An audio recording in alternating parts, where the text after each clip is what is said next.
વિદ્યાર્થી મિત્રો, ધીમે ધીમે આપણે ધોરણ 11ના અભ્યાસક્રમ તરફ જઈ રહ્યા છીએ. આપણે આગળ થોડાક બેઝિક લેક્ચર જોયા હતા, બરાબર. હવે આપણે આજનું જે ચેપ્ટર છે, પહેલું જે ચેપ્ટર રસાયણ વિજ્ઞાનમાં ધોરણ 11માં પાર્ટ 1માં, એ આપણે હવે ધીમે ધીમે શરૂ કરીએ. કારણ કે આખું ચેપ્ટર છે એ બેઝિક છે, બેઝિક કોન્સેપ્ટ છે રસાયણ વિજ્ઞાનના. ચેપ્ટર જે છે એ આ રીતનું છે: રસાયણ વિજ્ઞાનની પાયાની સંકલ્પનાઓ. રસાયણ વિજ્ઞાનની પાયાની સંકલ્પનાઓ.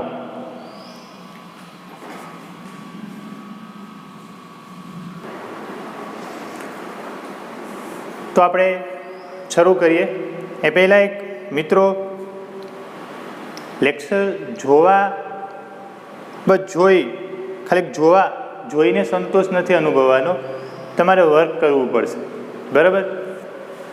આપણે અત્યારે એવું વિચારી લઈએ કે અત્યારે ક્યાં અભ્યાસક્રમ સ્કૂલોની અંદર ચાલુ થયો છે, તો એટલું બધું આપણે નથી કરવું કંઈ. પણ એવું નહીં વિચારતા, જે પણ સમય મળે છે તમને એનો સદુપયોગ કરો. વારંવાર લેક્ચરને રિવિઝન કરો. યુટ્યુબ વિડીયો ઘણા બધા શિક્ષકો જે છે એ બનાવે છે, એના વિડીયો જો, એમાંથી તમને જે સારું લાગે એની એક નોટ્સ બનાવો, બરાબર, પોતાની રીતે. અને ઇમ્પોર્ટન્ટ નોટ્સ છે એ બનાવતા જાઓ અને એનું વારંવાર રિવિઝન કરતા જાઓ, જેથી એ માઇન્ડમાં ધીમે ધીમે જે છે એ બેઠતું જશે. એટલે આ કામ તમે ઘરે રહી અને સતત ચાલુ રાખજો મિત્રો. તો આજે આપણે જોઈએ રસાયણ વિજ્ઞાનની પાયાની સંકલ્પનાઓ.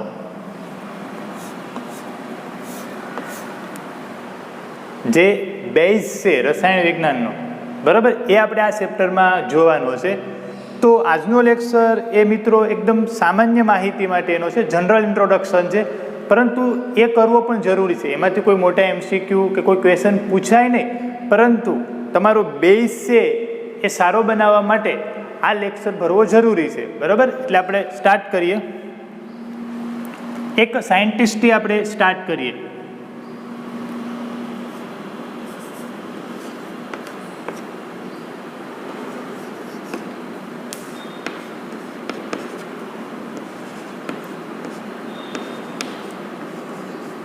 साइंटिस्ट से रोआल्ड हॉफमैन. રોઆલ્ડ હોફમેનના મંતવ્ય મુજબ રસાયણ વિજ્ઞાનની સંકલ્પના કઈ રીતે આપી શકાય એ જોઈએ.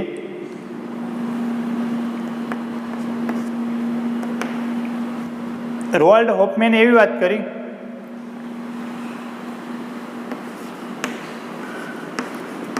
રસાયણ વિજ્ઞાન એ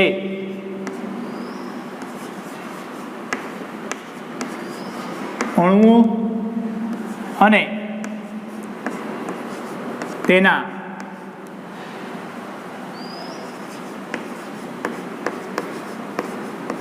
રૂપાંતરણોનું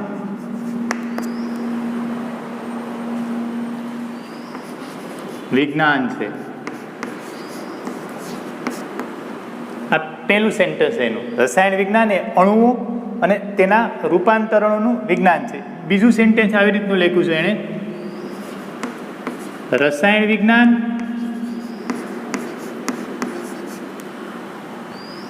માત્ર 100 તત્વોનું વિજ્ઞાન નથી.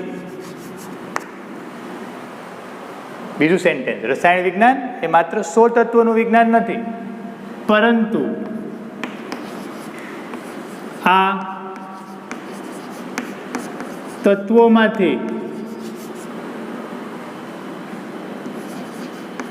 બનતા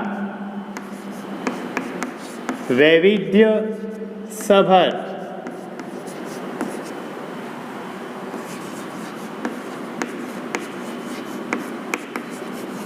અણુઓનું વિજ્ઞાન છે. આ રોઆલ્ડ હોફમેનનું કથન છે, બરાબર. આપણે તમને એક એક્ઝામ્પલ અહીંયા હું સમજાવું, પછી આ આખું જે કથન છે એ જોઈએ. ફોર એક્ઝામ્પલ, તમારી પાસે અહીંયા એક હાઇડ્રોજનનો અણુ અને ઓક્સિજનનો અણુ છે, H2 અને O2 અણુ છે. અહીંયા એમાંથી એક નવો અણુ H2O બને છે. ધારો કે હું અહીંયા 2 એ મૂકી દઉં તો આ 2 ને આગળ આપણે કહેશું તત્વયોગમિતીય ગુણાંક કહેશું, મોલની સંખ્યા કહેશું, પણ એ ધીમે ધીમે ધીમે આપણે સમજવાનું છે. અત્યારે જસ્ટ અહીંયા 2 મેં મૂક્યા છે. તો કોઈ પણ ઇક્વેશન બેલેન્સ હોવી જોઈએ. તો આને બેલેન્સ કરવા માટે રાઈટ હેન્ડ સાઈડ જે છે એ 4 હાઇડ્રોજન પરમાણુ છે. તો અહીંયા પણ કેટલા હોવા જોઈએ? 4 કરવા માટે અહીંયા 2 મૂકશું. અહીંયા ઓક્સિજન કેટલા છે? કુલ 2 છે, અહીંયા પણ 2 છે. તો આવી એક ઇક્વેશન થઈ ગઈ. હવે આમાં શું કીધું કે રસાયણ વિજ્ઞાન એ અણુઓ અને તેના રૂપાંતરણનું વિજ્ઞાન છે. તો આ એક હાઇડ્રોજન અણુ, એક ઓક્સિજન અણુ હતું. એ બંને અણુઓ વચ્ચે પ્રક્રિયા થઈ અને એક નવો અણુ બન્યો, પાણી. આ H2O નો આખો એક નવો અણુ પાણી બન્યો. એટલે શું કીધું કે રસાયણ વિજ્ઞાન એ આવા અણુઓ અને એનું રૂપાંતરણ થઈને નવો બીજો અણુ બને છે. બરાબર. બીજું સેન્ટેન્સ એવું હતું મિત્રો કે રસાયણ વિજ્ઞાન એ માત્ર 100 તત્વોનું વિજ્ઞાન નથી. જે અત્યારે શોધાયેલા છે આવૃત કોષ્ટકમાં આપણે જે તત્વો મૂક્યા છે અંદાજિત 100 કીધું છે, એટલા જ તત્વોનું જ વિજ્ઞાન નથી. એટલા જ તત્વો કંઈ જાણીતા નથી આજુબાજુ કે ભાઈ સોડિયમ, લિથિયમ, પોટેશિયમ એટલા જ જાણીતા નથી, હાઇડ્રોજન, ઓક્સિજન. પરંતુ શું કીધું છે? આ તત્વોમાંથી બનતા વૈવિધ્યસભર અણુઓનું વિજ્ઞાન છે. આ તત્વો અસંખ્ય બીજા અણુઓ બનાવે છે. આ તત્વો જોડાય અને આવા અણુઓ બનાવે છે. અહીંયા તો હાઇડ્રોજન ને ઓક્સિજન તત્વો મેં જોડ્યા છે અને નવો પાણીનો અણુ બનાવ્યો છે. આવા તો અસંખ્ય અણુઓ બની શકે છે. બરાબર. એટલે રસાયણ વિજ્ઞાન એ એક વિશાળ બ્રાન્ચ છે એવું કહી શકાય. તો આ રોવાલ્ડ હોફમેનનું એક કથન હતું. બીજું એક આપણે જોઈએ વિજ્ઞાન.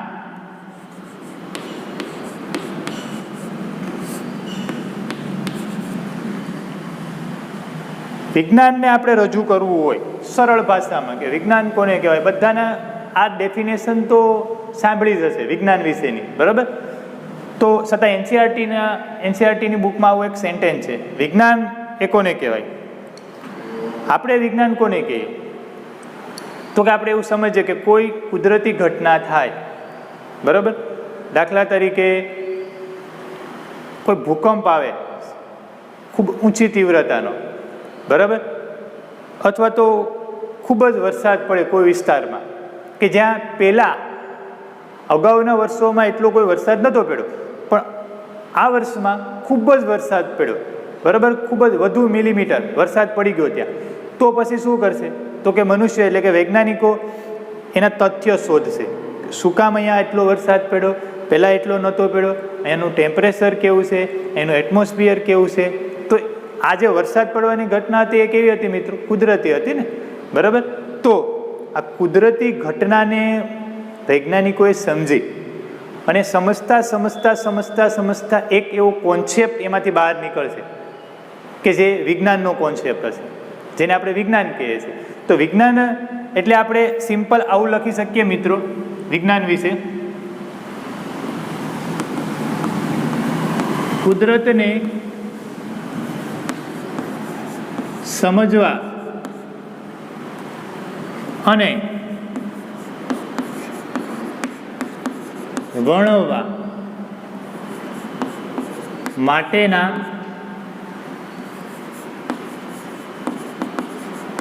મનુષ્યોના સતત પ્રયત્નોને વિજ્ઞાન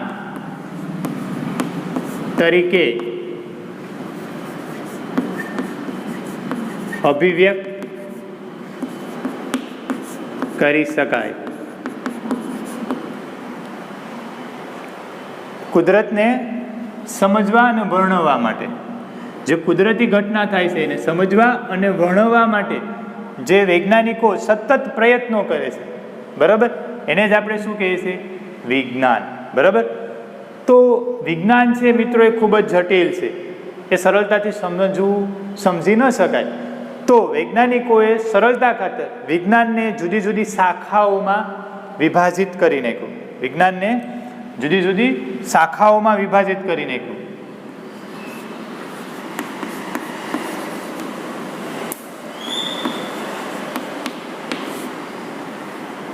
એમાં આપણે જોઈએ છે શાખાઓમાં રસાયણ વિજ્ઞાન, ભૌતિક વિજ્ઞાન, જીવ વિજ્ઞાન, બીજી પણ ઘણી બધી આવે છે. તો આ મુખ્ય 3 શાખાઓ છે વિજ્ઞાનની: કેમિસ્ટ્રી, ફિઝિક્સ, બાયોલોજી. રસાયણ વિજ્ઞાન, ભૌતિક વિજ્ઞાન, જીવ વિજ્ઞાન. બરાબર. બાકી પણ ઘણી શાખાઓ છે, ભૂસ્તર વિજ્ઞાન ને એ બધી. પણ વિજ્ઞાનને સમજવા માટે આ 3 શાખાઓ સમજવી અતિ જરૂરી છે. આપણે અત્યારે અહીંયા રસાયણ વિજ્ઞાનની વાત કરીશું. રસાયણ વિજ્ઞાનને આપણે જોવાનું છે. તો રસાયણ વિજ્ઞાન એ સિમ્પલ ડેફિનેશન શું આપી શકાય? તો કે રસાયણ વિજ્ઞાન એ આપણે આવું કહી શકીએ, રસાયણ વિજ્ઞાન વિશે કેવું હોય તો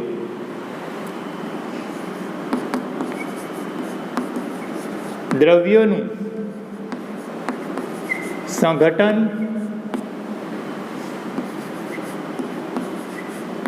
બંધારણ અને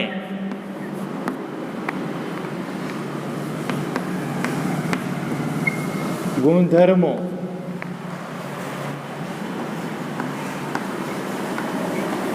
સમજાવતા વિજ્ઞાનને રસાયણ વિજ્ઞાન કહેવાય. બરાબર. દ્રવ્ય એટલે શું?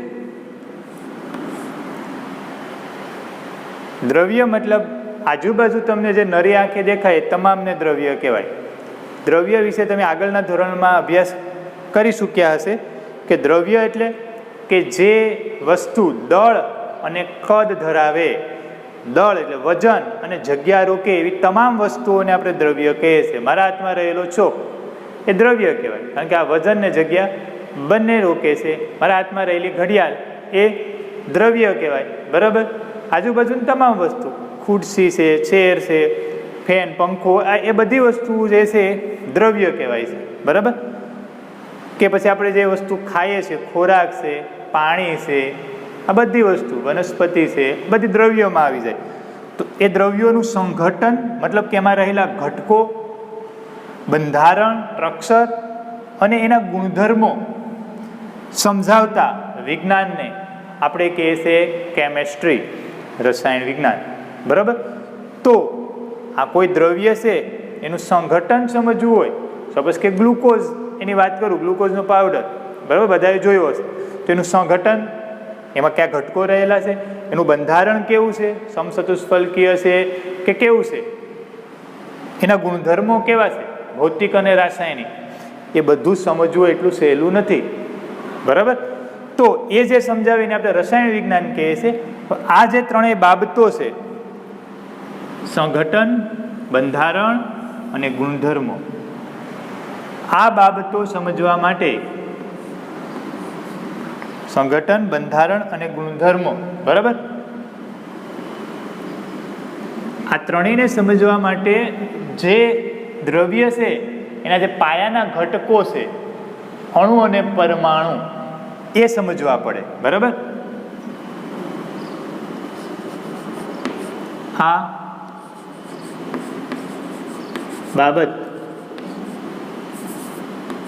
બાબતો સમજવા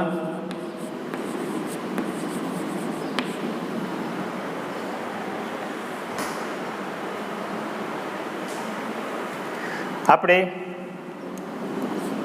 શું સમજવું પડશે? દ્રવ્યના પાયાના ઘટકો. ક્યાં પાયાના ઘટકો? પરમાણુ અને અણુ.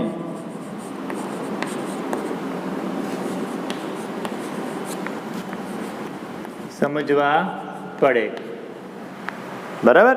આ બધી વસ્તુ, ત્રણેય વસ્તુ જે છે, સંગઠન, બંધારણ અને ગુણધર્મો કોઈ દ્રવ્યનું સમજવું હોય તો એ દ્રવ્યની અંદર રહેલા પાયાના ઘટક અણુ અને પરમાણુ છે એ સમજવું પડે.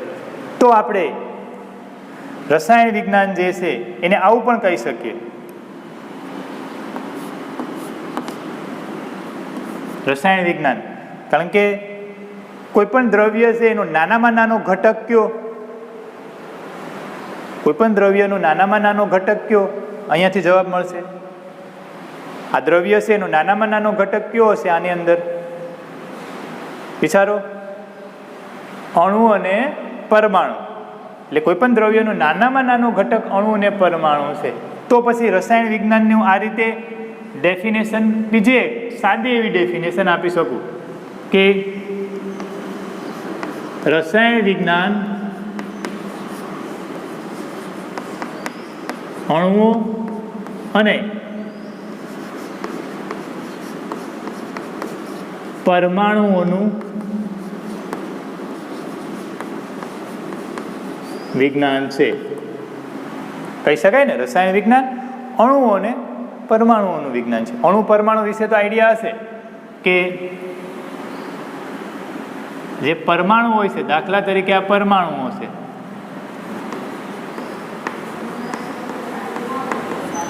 એ જોડાય અને એક વિશાળ અણુ બનાવે. પરમાણુઓના સમૂહને શું કહેવાય? અણુ. બરાબર. સપોઝ કે બે હાઇડ્રોજન પરમાણુઓ જોડાય અને એક H2 અણુ બનાવે, તો પરમાણુઓ એ જોડાય અને એટમ્સ છે એ જોડાય અને મોલેક્યુલ્સ બનાવે, અણુ બનાવે. બરાબર. તો આ રીતે રસાયણ વિજ્ઞાન એ પરમાણુઓ અને અણુઓનું વિજ્ઞાન છે, આવું કહી શકાય. હવે આપણે કેટલાક ક્વેશ્ચન થશે અહીંયા કે સર તમે એવું કીધું કે કોઈ દ્રવ્ય છે એનું સંગઠન, બંધારણ અને ગુણધર્મો છે એ ખૂબ જ સરળતાથી સમજવું હોય તો એ દ્રવ્યની અંદર રહેલા નાના જે ઘટકો છે અણુ અને પરમાણુ, બરાબર, એ સમજવા પડે. તો આપણે કેટલાક જે ક્વેશ્ચન થાય છે એ આપણે જોઈએ.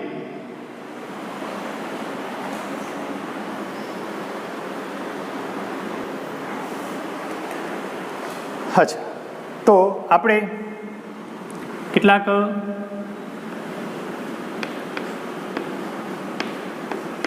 પ્રશ્નો માઇન્ડમાં થતા હશે.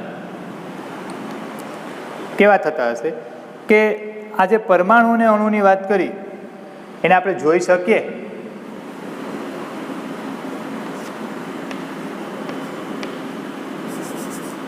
દ્રવ્યમાં રહેલા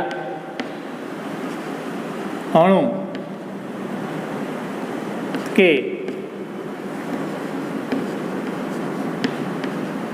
પરમાણુને જોઈ શકાય? Number 1 question. બરાબર. વિચારજો. દ્રવ્ય, અમારા હાથમાં દ્રવ્ય છે, બરાબર, આ દ્રવ્ય છે, તમને દેખાય છે આમાં અણુ ને પરમાણુ નરી આંખે? નંબર 1. બરાબર. તમે કહેશો કે એવી રીતે નથી દેખાતા, બરાબર, પરંતુ ઇન્સ્ટ્રુમેન્ટ અત્યારે આવી ગયા છે. આનું સેમ્પલ લઈને આપણે ઇન્સ્ટ્રુમેન્ટમાં મૂકીએ તો આ દ્રવ્યની અંદર રહેલા અણુ અને પરમાણુને જોઈ શકાય, પણ નરી આંખે ક્યાંય તમને કંઈ દેખાશે નહીં. Second question. બીજો કે આ અણુ અને પરમાણુની સંખ્યા ગણી શકાય? દ્રવ્યમાં રહેલા અણુ કે પરમાણુની સંખ્યા ગણી શકાય? આ બીજો ક્વેશ્ચન. આ ચોક છે, આની અંદર રહેલા અણુ અને પરમાણુની સંખ્યા કેટલી હશે તમે જાણી શકો? આ બીજો ક્વેશ્ચન. ત્રીજો ક્વેશ્ચન.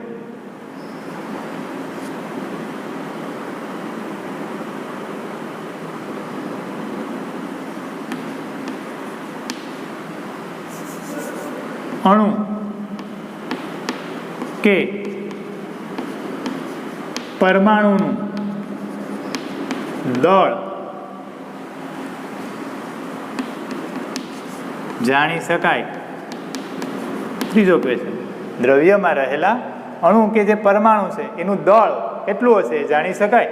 બરાબર. સપોઝ કે આની અંદર હું એમ કહું ચોક છે કેલ્શિયમ પરમાણુ છે, તો આની અંદર આજે ચોકમાં કેલ્શિયમનું દળ કેટલું હશે એ જાણી શકાય. બીજું આગળનું ક્વેશ્ચન,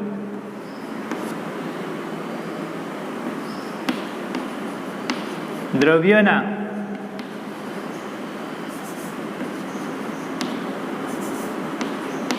દળ અને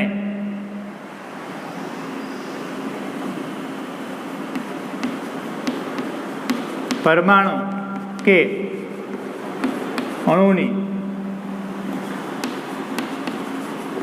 સંખ્યા વચ્ચેનો જથ્થાત્મક સંબંધ